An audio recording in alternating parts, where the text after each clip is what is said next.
Kupata skiza tune ya maisha, bonyeza *811*965#. Maisha ni mafupi, hivyo si vyema kumaliza muda mwingi katika malumbano. Hesabu baraka zako, wathamini rafiki zako na tabasamu ili udumishe amani. Bonyeza *811*965#. *811*965#.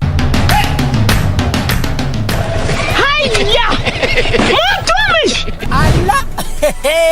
Nissan Serena ndio hii. Na unaweza kuwa wewe ndio tunapikia simu. Kodi ya Nissan Serena ni NS. Alafu kisha kwenye amount ni 50 bob. Hii Nissan Serena tunakupatia na shilingi 50. Kujiunga na QuickBid ni rahisi. Enda kwenye M-Pesa, bonyeza paybill kisha weka business number 4032353. Kwenye account weka kodi ya bidhaa unayotaka na bid yako ya chini zaidi. Kwa mfano TV 16. Kisha weka shilingi 20 tu kama idadi yako. Weka bid yako pia kwenye www.quickbid.co.ke. Kumbuka, bid ya chini zaidi ya kipekee ndio ununua. QuickBid, bidhaa bora kwa bei ya chini.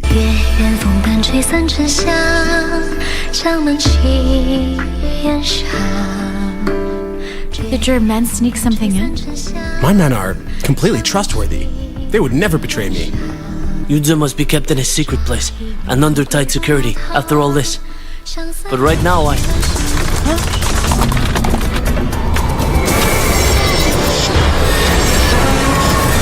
that you're not only my wife, but you are also Princess Qin. If I didn't drain the poison from his blood, he would be dead. That's utter nonsense. Guards, take them out and kill them right now.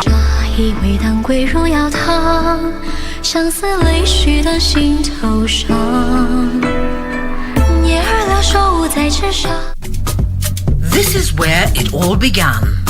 As the mother of broadcasting in Kenya, you can trust KBC to bring you authentic news and programs to your living room. As KBC, we take pride in our unrivaled heritage as Kenya's trusted national broadcaster. Commanding over 92% digital television signal coverage of our country, 23 radio services that cut across our entire language spectrum,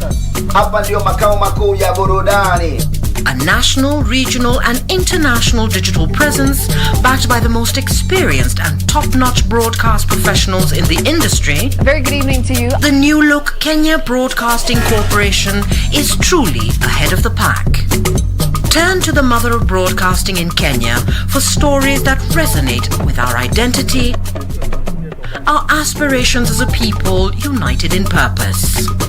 Real stories of hard work, of passion, of creativity, of big dreams. Stories that cement our nationhood. Stories that bring us together as one. We take pride in our shared heritage and destiny. KBC. Informing, educating and entertaining Kenyans as one nation. KBC. Kenya's listening. Kenya's watching.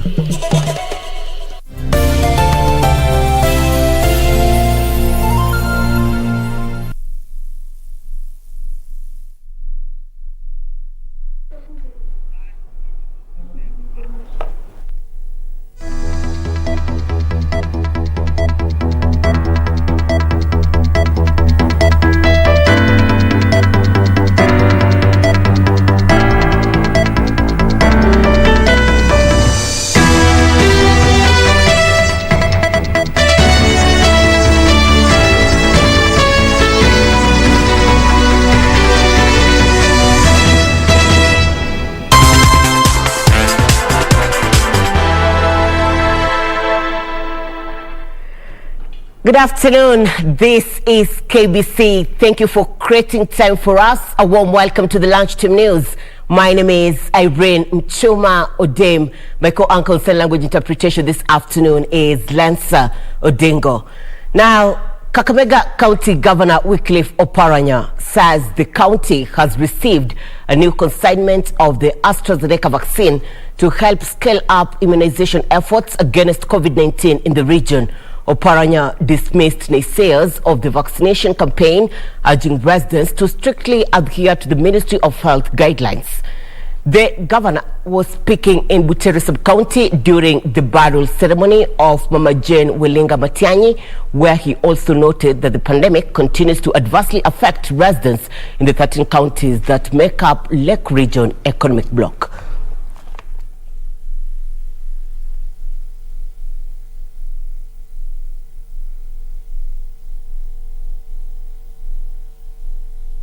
Tuko chini ya Lake Region Economic Bloc. Tuko under partial lock kwa sababu ya corona. Ukiwa zaidi ya miaka 40, afadhali uende uchukue hiyo chanjo, na ile ambayo tuko nayo saa hii ni ya kuenda mara pili. Saa hii tumepata chanjo kutoka kwa national government, na hii wiki ijayo tutasambaza katika hizi sub-county. Ukiangalia dunia hii yote, kule Amerika watu walikufa wengi sana hata kuliko Afrika mzima. Kule Europe watu walikufa na wanaendelea kufa, lakini chanjo limewasaidia.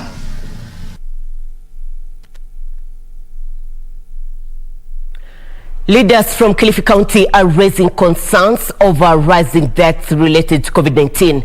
Led by Devolution CAS Gideon Mungaro and Kilifi Deputy Governor Gideon Saburi, the leaders now urge residents to strictly adhere to the COVID-19 measures to contain the spread of the virus. Last Friday, Kilifi was leading nationwide in COVID-19 infections. The situation of coronavirus disease in Kilifi County has been on an upward trajectory of late. Speaking at the burial of 2 children of Reverend Tom Dawa of Anglican Church in Malindi, Mungaro said his hometown Gede in Kilifi North constituency was recording high deaths related to COVID-19. Wale ambao mmesikia chanjo ziko Kilifi, kama mnaweza chukueni, jaribu angaa kukinga makali yake, hata tujiambiwa kama yaponya, lakini tujaribu kuchukika makali yake sababu tunahitajiana tuonane tena. The CAS pointed out at some MCAs from Kilifi who were transferred to Mombasa for further medication, which clearly shows that there is need to tighten up the rope more. Kuna kesi zingine nilijua hata jana za waheshimiwa ambao wamekuwa na deputy governor pale county assembly, mpaka wakashindwa Malindi, jana wakapelekwa Mombasa. Kwa hivyo tusilegeze kamba, tujaribu tujichunge kwa sababu COVID bado iko. His sentiments were echoed by Deputy Governor Gideon Saburi, who said people should realize that COVID-19 pandemic is real and should not be misled. Mtu yetu yoyote ambaye ameshikwa na corona sahihi, watu wanakuwa na wasiwasi, maana haichukui muda, maana imemuondoa mtu katika maisha. Kwa hivyo tufuate kanuni za afya. Saburi, who got infected with coronavirus at the beginning of the pandemic, said he has become a crusader against the pandemic. Mimi sasa nimekuwa ni crusader wa mambo ya haya ya ugonjwa wa corona. Niko mstari wa mbele kusema ya kwamba corona iko na tujikinge. For Lunchtime News, I'm Ruth Wamboi. From Kilifi County to the county of Nairobi, but still on health concerns, the Kenya Union of Clinical Officers are currently addressing the press on concerns regarding clinicians here in the country. And my colleague Purity Mseu is with the team. Currently, the chair of KUKO is addressing members of the press. Peterson Washira. Let's listen in. Who have challenges with National Hospital Insurance Fund to allow their people to come out so that we can meet at Uhuru Park and we start our procession to National Hospital Insurance Fund. And the theme of these demonstrations shall be liberating NHIF for UHC, because these cartel-like processes that have been put at NHIF, what they are doing is that they are limiting the access of Kenyans to the health care that our government is trying to ensure that they access. If you look at the universal health coverage that His Excellency bequeathed this country, it has 4 major pillars. One is affordability, so that Kenyans can be able to afford quality health. The second one is quality, and the third one is access. What NHIF is doing is that, number one, they are refusing to register and declare hospitals owned by clinical officers contrary to Act number 20 of 2017, revised to 2019, the act that regulates clinical officers' council. And they are also denying our people the power to pre-authorize services. And by pre-authorize, I mean being able to request and be granted permission to offer services to Kenyans, and then NHIF can pay later. So by denying us this, it then means that Kenyans are not able to access the services offered by clinical officers, and that by doing this, they are derailing the achievement of the UHC. So this Thursday, we shall be taking our petitions to National Hospital Insurance Fund and National Assembly.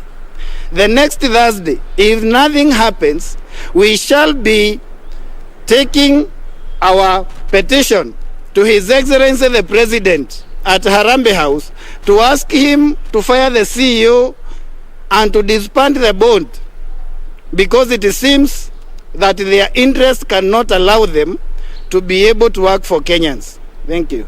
Katibu. We now shift focus from health concerns to tea reforms, and the Cabinet Secretary for Agriculture is currently addressing members of the press in regards to tea reforms. My colleague Benson Rioba is on that trail. He says currently the CS, Peter Munya, is currently addressing members of the press. Let's listen in. And the wheat importers this morning, and we have been arguing over what to do to improve on the price for the wheat farmers, and at the same time make bread and other products of wheat affordable, and also make sure those who are invested in that business are also making an income, making some money, because otherwise why would they put in their money if they are not making anything?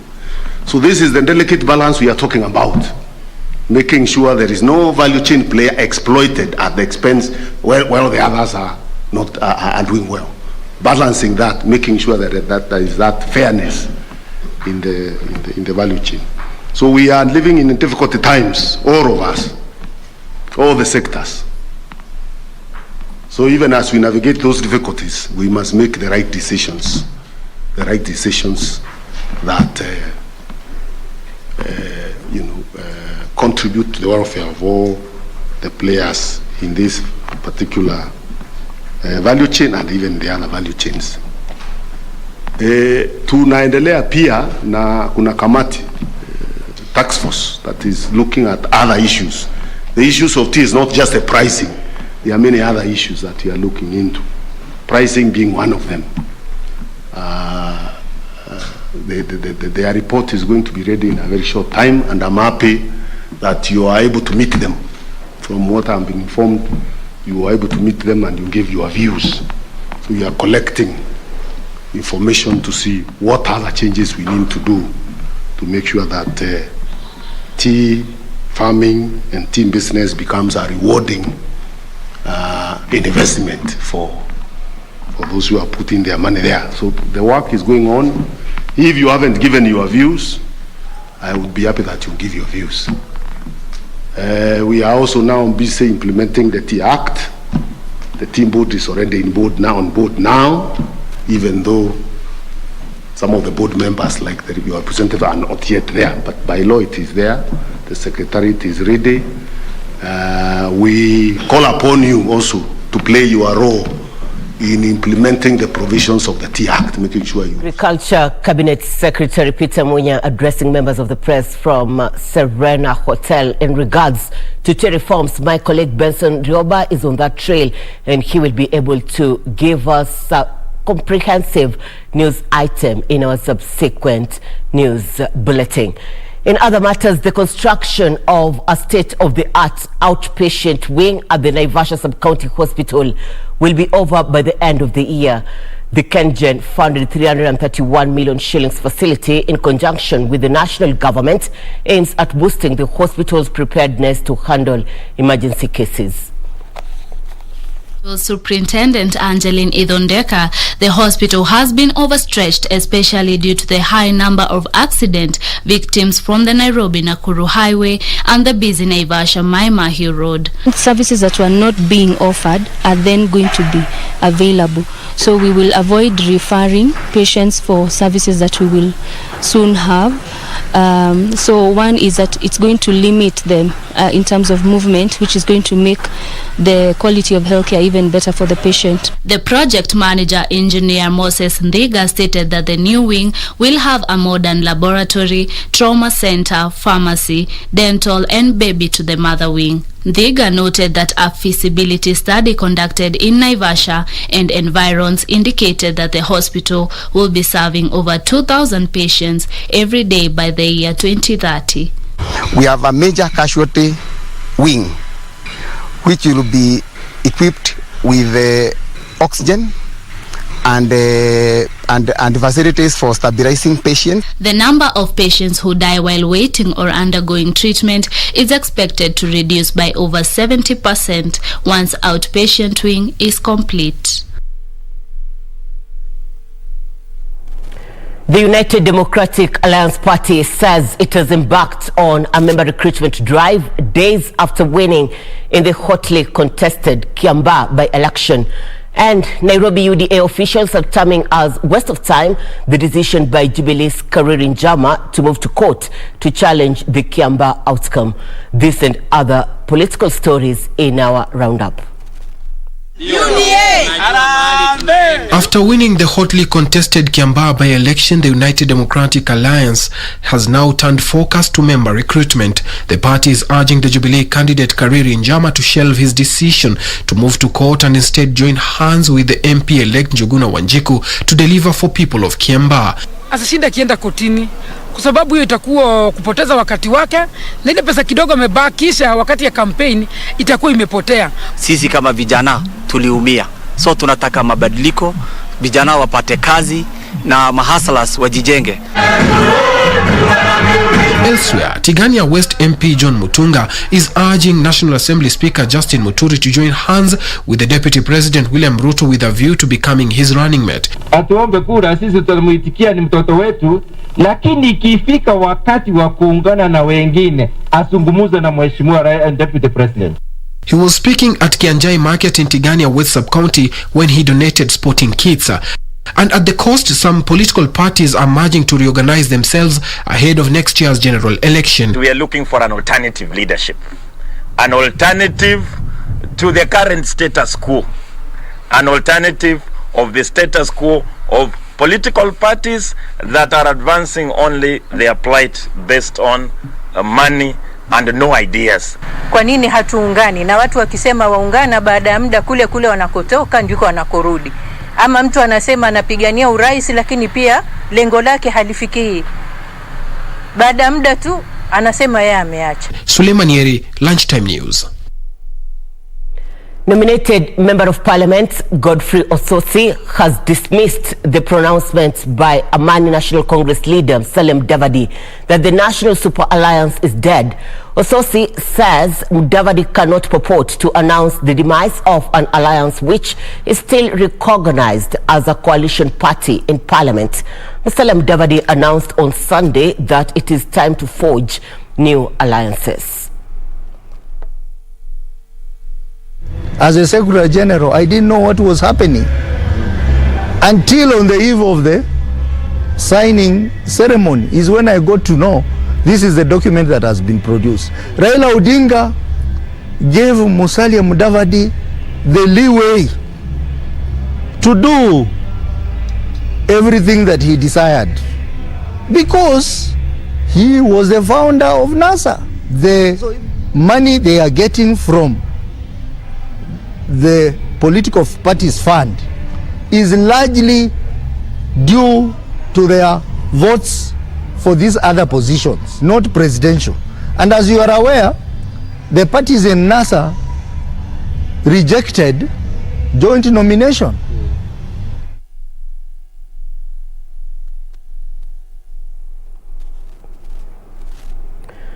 A group of reformed women circumcisers in Kajiado County are leading a campaign against female genital mutilation among girls. The women who have embraced modern matchmaking are recruiting their colleagues who mainly depend on outdated practice to eke a living.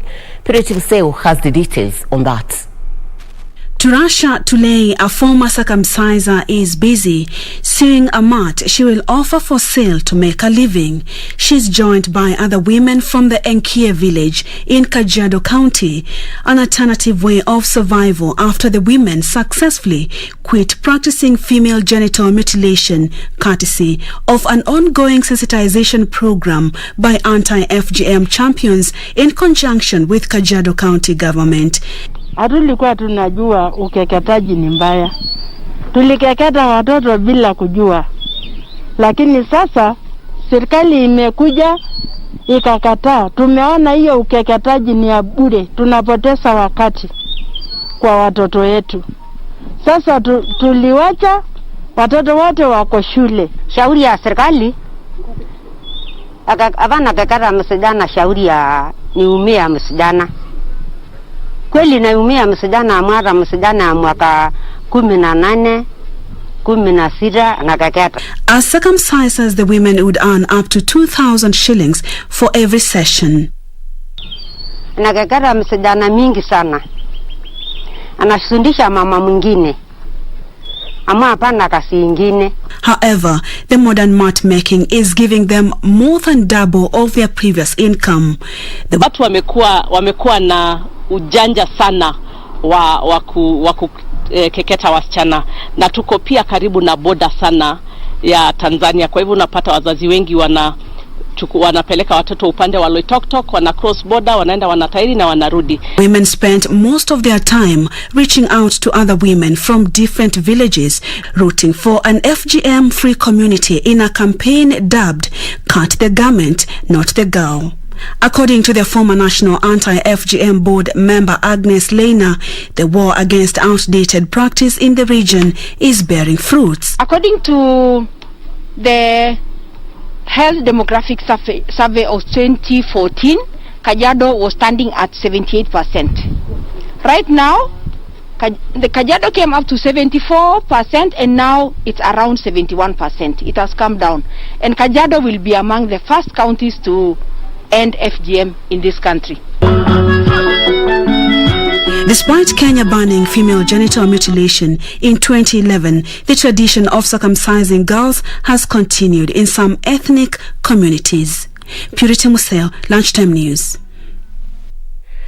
This is KBC and you're watching the Lunchtime News. We do appreciate your feedback on our social media platforms at KBC Channel 1 on Facebook, YouTube and Twitter. We are taking a short commercial break. We'll be back with more. Stay with us.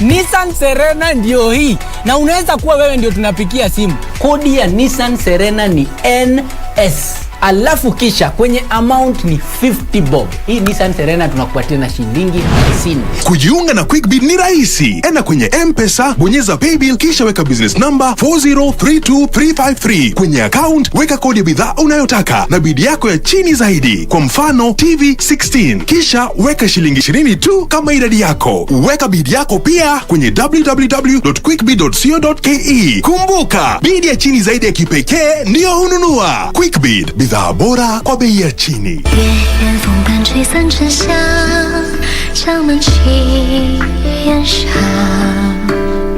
Did your men sneak something in? My men are completely trustworthy. They would never betray me. Yunze must be kept in a secret place and under tight security after all this. But right now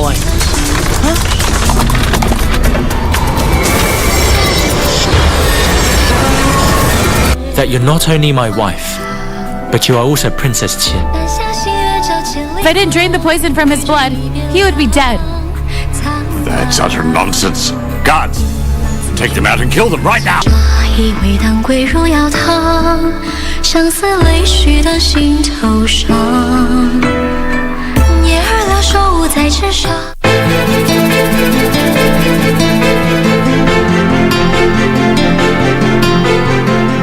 Safari, kama hauna usingizi, jiokote uende kwa utembele mbele. Unachokitafuta kutoka kwangu, nitakupatia sawa yako ukae mahali pako. Wewe kama wataka watafute kwenye vyumba vyao huko, mimi sijapangisha mtu hapa. Kwani nimekufanya nini mbona nijibu hivi? Wewe ulifanya kuja hapa, mimi nilizaliwa hapa. Mimi ndo first born katika hii nyumba. Sitakubali mtu yeyote aingilie katika mipango yangu. Kwa hivyo chunga sana unapokanyaga.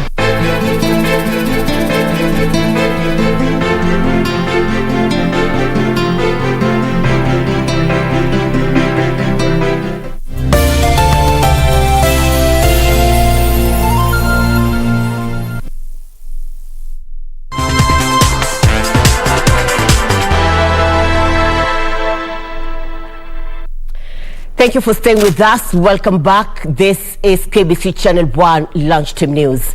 Now, women in Mandera County have teamed up to end female genital mutilation. The leaders claim young girls aged between 15 and 19 years are subjected to the outdated practice, killing the lives of their dreams. We are going to eliminate FGM. A section of women leaders in Mandera are decrying FGM that is widely practiced in the area. FGM sio mzuri, inanyima haki ya msichana. Kwa hivyo inaleta maneno mengi sana, inaleta shida nyingi sana. Wengine wasichana wanakufa, wengine wanapata shida ya kujifungua. Tunataka wasichana wetu apate mtoto, hasae mzuri, alishe mtoto yake, anaridhike kabisa, wanasikizana na bana yao na watu yao. Speaking to women in Mandera, maendeleo ya wanawake chairlady Abdia Abdullah urged young girls and women to report the heinous act to the relevant authorities for action to be taken. Mimi kama Hana naambia wamama, tafadhalini hii mambo tumalize kabisa, hata before kabisa hiyo 2022 inshallah, kama Mungu atatufikisha. Wasichana kila mtu ako na haki yake na kuna sheria. Unakataa kabisa, hata mama akikulazimisha, baba akikulazimisha, unafika kituoni kabisa, unajitetea, maana uko na haki. You have your own right in this world. Mandera County Commissioner Onesmus Kiatha urged locals to empower their girls through education to compete in the 21st century. Na mahali mnaona kuna bomba imelemewa kabisa, tusiwache hao, tushirikane mkono, hata tuchangie wao kidogo, huyo mama ajiendeleze, si ndio? For Lunchtime News, Amnesty Imano. Members of the indigenous people now want the government to involve them when making decisions on renewable energy projects passing through their community land and territories. Speaking during the launch of the Indigenous People and Renewable Energy Project in Kenya Report, the Ogiek People Development Program Director Daniel Kubei noted that often communities do not benefit from the projects that they directly contribute to. Members of the indigenous people are pointing an accusing finger at the government for what they term as total disregard of their opinion on matters renewable energy.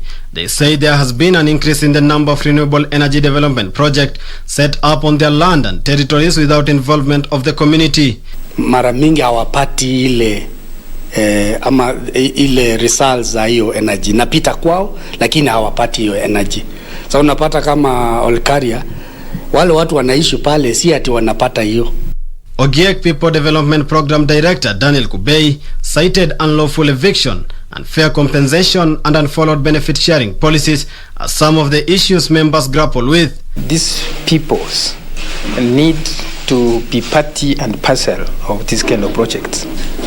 One resolution could be like they be shareholders of these companies. This even as he said there is a need for government to set up a framework to promote human right-based approach for development of energy infrastructure on their lands and territories. Tuanze kufanya kama ni mambo ya biogas, mambo ya hata ile units ndogo, ile hydroelectric, ile ndogo ndogo zinaweza tumika yenye inaweza saidia village moja peke yake. So tena mambo ya wind energy, mambo ya solar ili iweze kutumika kwa manyumba zetu. We are really coming up to own these projects and try to understand how we can directly benefit as indigenous people, having the fact that these projects are happening within the indigenous communities. The community further wants regulation of the sector, saying the field has attracted many local and foreign investors, some with questionable ethics. When we look at the historical relationship between renewable energy projects since they call it the feed-in tariff policy was enacted in 2008, the projects have tended to have a negative impact. COVID-19 restrictions have been an issue in England, allowing businesses such as nightclubs and large events to not resume operations. England Prime Minister Boris Johnson has, however, urged caution as the virus has not been fully eradicated and the Delta variant's contagiousness is at its extreme. In England, there are now no limits on how many people can meet or attend events. Nightclubs reopened at midnight, and table service will not be necessary in pubs and restaurants.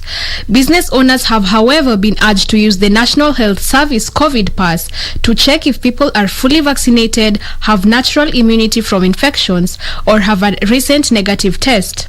The eased COVID-19 reactions include no limit on meeting people, people currently working from home to gradually return to workplaces, nightclubs, theaters, and cinemas to operate at a full capacity. Businesses and large events to use COVID certification to limit the spread of the virus. And lastly, social distancing no longer mandatory. Meanwhile, Nigeria is faced with an unprecedented wave of different but overlapping security crises, from kidnapping to extremist insurgencies. The major cause of insecurity being Boko Haram, an Islamic militant group who is expanding into new areas and taking advantage of Nigeria's poverty and other security challenges to fuel its extremist ideologies. According to the United Nations, by the end of 2020, the group had killed almost 350,000 people and forced millions from their homes. The challenge is made harder by Nigeria's ungoverned spaces, areas that are remote and largely ignored, where groups can torment rural communities with fear of reprisal. Masin Joki for Lunchtime News.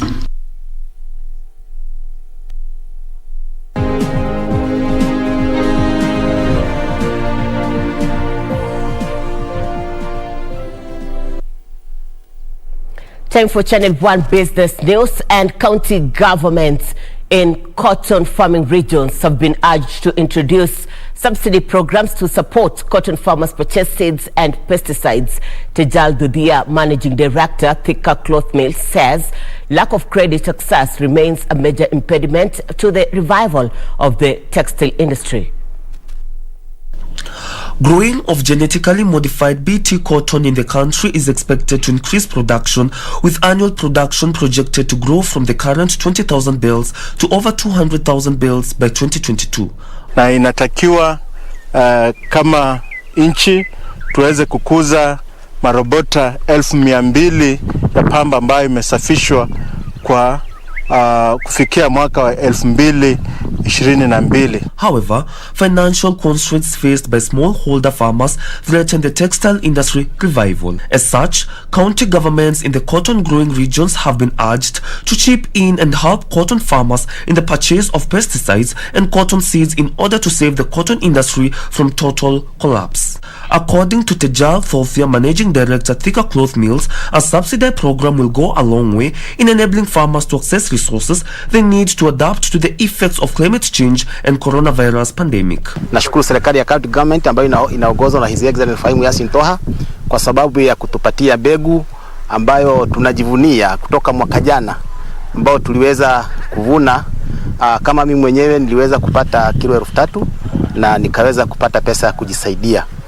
Serikali isaidie Karo kutransform ile mbegu yetu iwe ni mbegu yenye mazao mengi ambayo ina kinga ya dawa za makwekwe na ina kinga ya wadudu.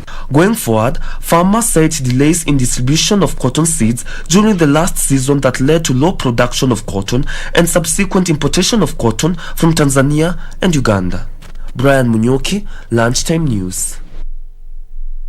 Kenya's total debt portfolio hit 7.7 trillion shillings as at the end of June. This is according to the latest Central Bank of Kenya, which further revealed that the country's debt stock has been on an upward trajectory over the last 12 months to stand at 6.7 trillion shillings. The report comes in the wake of public outcry over government's growing appetite for debt.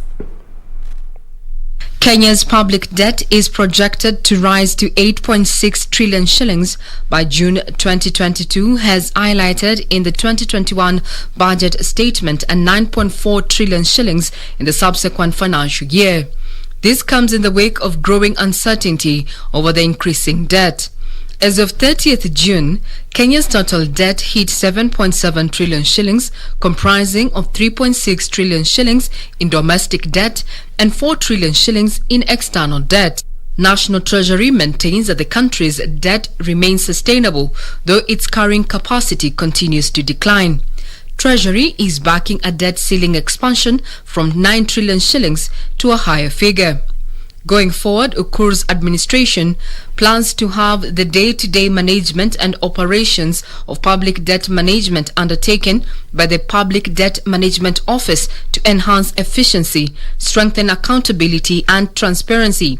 And Faulu Microfinance Bank targets to lend 1 billion shillings to farmers, traders, contractors, manufacturers and property developers in Nakuru, Nyandarua and Laikipia counties. So we are also positioning ourselves in the days to come as we become a city, as we plan how our businesses will also expand.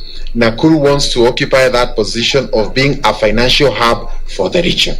And this will come in handy, because we believe that one of the sectors that we must look at is the SME sector, because we know for you to cater for the SME sector, you need to have a very deep knowledge of what they do, how their businesses operate, so that as you lend to them, you first understand who they are and the nature of their business. The move is aimed at increasing support to small enterprises to play a bigger role in key sectors like agriculture, manufacturing, trade, tourism and real estate. The bank will also provide crop insurance to farmers through its bank assurance agency. Regina Manyara reporting for Lunchtime News. Across the borders in the world of business, oil producing nations have agreed to increase their output with the aim of reducing prices and easing pressure on the world economy. The Organization of Oil Producing Nations and partners such as Russia will boost supply from August after prices climbed to 2.5-year highs during the pandemic. Details of this and other stories in our international business roundup. In 2020, OPEC and its partners cut production by a record of 10 million barrels per day amid a pandemic-induced slump in demand and collapsing price. However, this year the price of oil has surged as economies have reopened, contributing to raising inflation in some countries and threatening to put the brakes on global recovery. Under the new deal, OPEC and partners have agreed to increase supply by a further 2 million barrels per day from August until December 2021 to help stabilize the market. Higher output quotas have also been agreed by several members from May 2021, including the UAE, Saudi Arabia, Russia, Kuwait and Iraq. The cartel said it would phase out by September 2022 oil production cuts that were brought in last year. The oil producers have been seeking to ease the cuts, but a row between Saudi Arabia and the United Arab Emirates threatened to derail the plans earlier in July. Elsewhere, Johnson & Johnson is said to be exploring a plan to offload liabilities from widespread baby powder litigation into a newly created business that will then seek bankruptcy protection. However, it is yet to confirm if J&J has retained restructuring lawyers to help the company exploring the bankruptcy plan. J&J faces legal actions from tens of thousands of plaintiffs alleging its baby powder and other talc products contained asbestos and caused cancer. The plaintiffs include women suffering from ovarian cancer and others battling mesothelioma. Finally, American father and son have been sentenced for their role in ex-Nissan chief Carlos Ghosn's escape from Japan in 2019. The Tokyo court sentenced the U.S. Special Forces veteran Michael Taylor to 2 years in prison. His son Peter was handed a term of 1 year and 8 months. The pair were extradited from the U.S. over claims they smuggled Ghosn out of Japan in a luggage box on a private jet as he awaited trial. They were accused of orchestrating Ghosn's escape to Lebanon from western Japan's Kansai airport in December 2019 and receiving $1.3 million for their services. The former Nissan boss is now an international fugitive living in his childhood home of Lebanon, which has no extradition treaty with Japan. Brian Munyoki, Lunchtime News. Uganda is exploring options to end the monopoly on the Kenya route for oil shipments in a bid to reduce its reliance on Kenya for petroleum imports by allowing shipments through Tanzania. Currently, Uganda accounts for about 3/4 of Mombasa Port's transit cargo. Mombasa also serves South Sudan, the Democratic Republic of Congo, Rwanda, and some parts of Tanzania. Uganda's move to revive petroleum shipments through Tanzania will potentially reduce or jeopardize business for Kenya's Mombasa port. A decline in shipments from Uganda through the Mombasa port will hurt the facility, which is already fighting competition from Tanzania's Indian Ocean ports of Dar es Salaam and Tanga. Currently, Uganda accounts for about 3/4 of Mombasa port's transit cargo. Mombasa also serves South Sudan, the Democratic Republic of Congo, Rwanda, and Tanzania. Meanwhile, African leaders are pleading with the World Bank to help finance the economic recovery and get better access to vaccines against COVID-19. The leaders want the World Bank to give them $100 billion to help the lowest income countries as the COVID-19 cases keep rising and affecting the finances of the economies. The bank in April had accelerated its process for a 20th replenishment of the International Development Association following the fund's provision of assistance to help countries deal with the pandemic. Finally, Sub-Saharan Africa is estimated to have 70 million 5G subscriptions by 2026.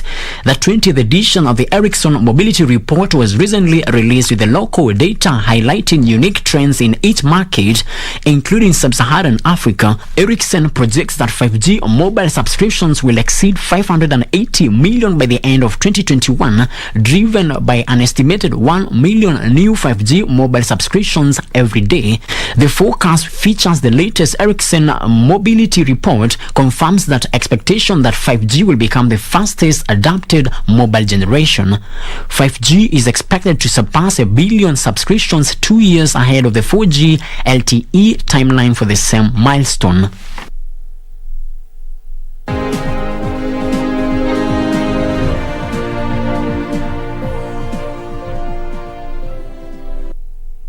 You're watching the Lunchtime News. We are taking another short commercial break. We'll be back and I'll be telling you what you need to know in the world of sports. Stay with us.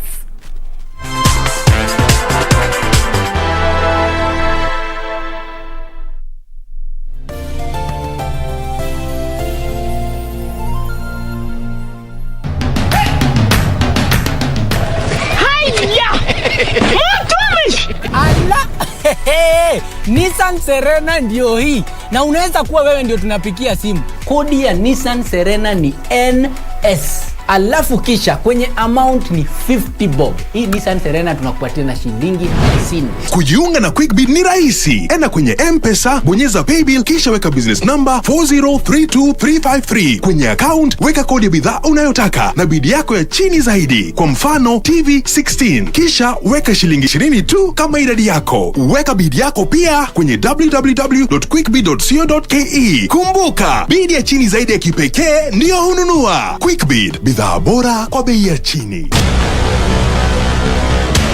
Get the VIP access to the best shows on KBC Channel 1. We have something different, something special to spice you up. Get ready for new, exciting and captivating dramas. Movies. I love the smell. Comedy. I went to the purpose. Drama. Did he assault the queen in my house, in my presence? News, sports, and so much more. Do the things that make you happy on KBC Channel 1.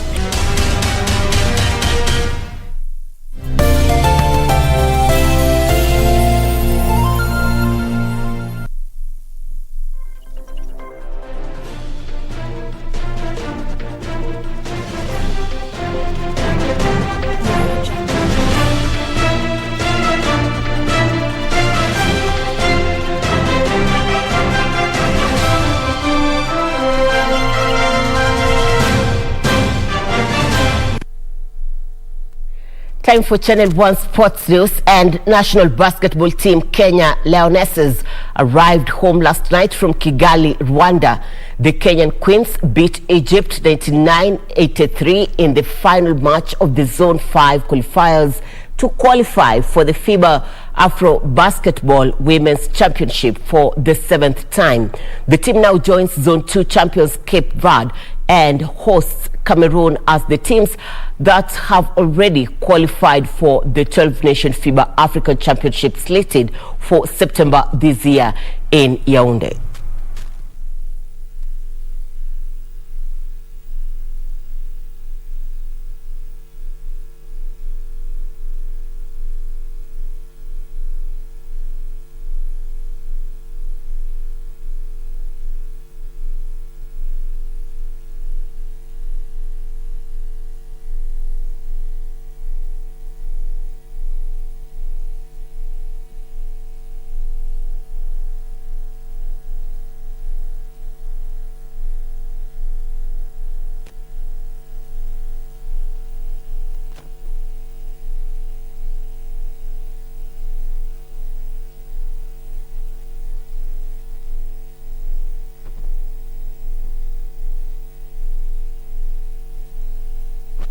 Lewis Hamilton revived his Formula 1 title defense by winning the British Grand Prix after a first-lap crash that left championship leader Max Verstappen complaining he had been removed from the race. Hamilton's win ended Red Bull's streak of 5 straight victories to cut Verstappen's lead in the championship to 8 points. Lewis Hamilton fought back from a 10-second penalty for a crash with title rival Max Verstappen to pass Ferrari's Charles Leclerc